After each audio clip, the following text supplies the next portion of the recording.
Cheetahs get the job done over the Bulls in round two of Super Rugby Unlocked. Kind of unfortunate start to this game. I will go over kind of some of the key thoughts, key moments, stats and whatnot. But unfortunate that two of the legends of the game, in Gio Aplon and Rampina, both went off within the first 20 minutes, seemingly with probably season-ending injuries. Aplon was like on 5 minutes, and Pinar was like on 15. And I think when they interviewed him at half-time, neither of the assistant coaches was very optimistic about the guys' chances of quick recovery. So, wish those guys the best, but yeah, it seems pretty tough. And Aplon had made a pretty good break early as well, which was equally more unfortunate. The game was... I felt it was a bit messy in terms of not being able to really string a lot of phases together. There was a lot of turnovers, a few knock-ons. It was more of a battle at the breakdown than a battle of kind of flowing attack. But we're still kind of early on into the season, and maybe it's the sides being relatively close to each other in terms of their power across the field that they kind of cancel each other out at times. The first penalty went to the Cheetahs. They had an earlier chance, but Van Staden had got a turnover inside the Bulls 22, and that was kind of telling for the way this game was kind of going to go. Also, like, Van Staden was the guy who knocked it on when they got into the Cheetahs half, with Pokamela putting him under a bit of pressure. So that was kind of what I'm talking about. The teams seemingly being able to cancel, like the defense being able to cancel out the attack more than the attack kind of getting on top. The Bulls kicked a penalty on 20 to make it 3 apiece. Speckman got the Cheetahs' only try of the game. I think Malcolm Yao was on the wrong wing, which the Cheetahs seem to run that a fair bit. We saw that last week as well. And that created an extra attacker. It was a good carry from Frans Steyn in the build-up, but essentially after that one phase, I think that was it, and the Cheetahs went over for a try. So, yeah, not having to go through a whole bunch of phases to score that try. That makes it 10-3. Schoolman kicks another one from halfway to make it 13-3, so it's 13-3 at halftime. The Cheetahs are probably looking pretty comfortable. They've had less ball, though, 46%, slightly less territory, 48%, but overall that's pretty tight. They were tackling at 86%. The Bulls were at 85%, so pretty close. They had to make more tackles, 62-44. Penalties conceded was 5 apiece, which is that's a decent amount. Ideally, when you get to 20 penalties in a game, that's quite a lot, whereas 10 in one half is, by the same standards, quite a lot. And there were 10 handling errors in the first half as well. So 6 by the Cheetahs, 4 by the Bulls. So that's what I mean in terms of it being like unable to kind of get that flow, and it was the defense more being able to force the mistakes. Second half, the Bulls get like a 7 meters line out from the Cheetahs line, and the throw is not straight. And that one was kind of brutal, as the Bulls really needed to try and get into the game. 52 minutes, they kick a penalty to make it 13-6, but it's still not fluid. There's still turnovers. 55 minutes, the Cheetahs get a penalty. And actually, credit to them in that one, they had gone through quite a few phases. Some kind of good pop passes. Papier almost had an intercept at one point, though. He went kind of close, but not to be. So 16-6, it's another 10-point lead. Another penalty on almost the hour makes it 19-6. And at 19-6, combined with the fact that guy, is it Norkia?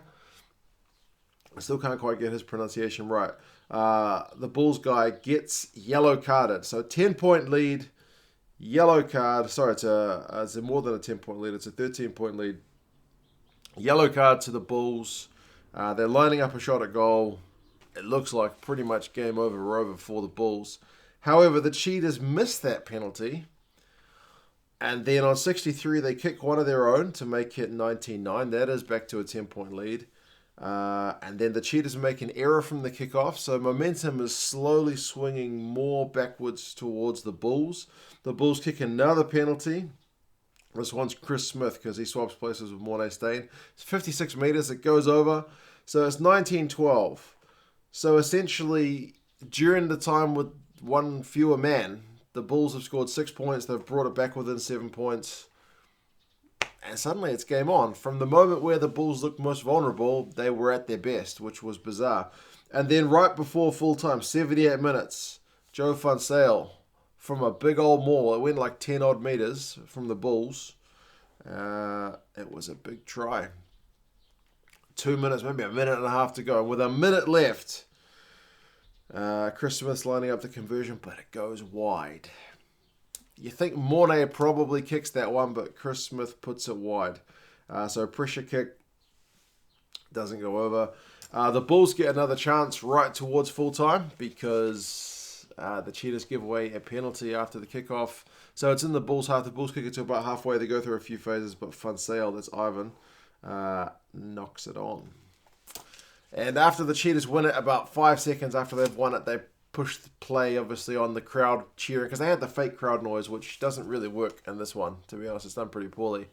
The crowd cheers, like delayed reaction. But man, like I said, it wasn't pretty at times in terms of the attack really getting fluid. There was a nice maul from the Bulls to get a try. There was a nice kind of fluid try from the Cheetahs. Overall, it was defensively both sides getting pretty much on top, especially at the breakdown, unable to go through a bunch of phases. Interestingly, Sky Sport in New Zealand cut off the feed after full time, so I didn't get to see what Super Sport's stats were. The halftime stats were from Super Sport. The full-time stats, I looked at Ultimate Rugby. They had Bulls with more possession of territory, 54%. Run meters pretty even, 255 to 222, which is not exceptionally low. Like, the guys are running the ball, but they're just unable to go through kind of that 5-10 phases thing. Defenders beaten 16-14, so tackling percentage for the Cheetahs is 86. For the Bulls, it's 76. That's a bit low for the Bulls, but they've had to make fewer tackles. Turnovers one was 6-8 on Ultimate Rugby, so that's also maybe a key kind of telling stat. I wish Sky Sport had left the game feed up so that I could have looked at what Super Sport's stats were to keep it consistent, but sometimes broadcasters just switch to the women's Six Nations replay between France and Italy instead of sticking with the game which is currently on. But anyway, close game, man. Like, even if it wasn't the most fluid, like I said, any game that goes down to the 80th minute and there's still a chance for either side to win it, yeah, the Bulls could have easily got a 50-odd meter penalty right there at the death, but not to be. Good on the Cheetahs for holding out. But man, the Bulls got close after they looked dead and buried. So, Cheetahs remain undefeated. Bulls get a losing bonus point. Maybe a fair result overall. They did show the Dwayne Vermeulen interview, and he kind of credited his boys with getting back into that bonus point territory after being quite far behind. So I agree with him on that one. So yeah, one conversion is the difference. What did you guys think of the game? We've still got 2 more South African games tomorrow, which is for me Sunday morning, but for you guys it'll be Saturday afternoon and evening. So you guys let me know your thoughts, and I'll talk to you again soon. See you later.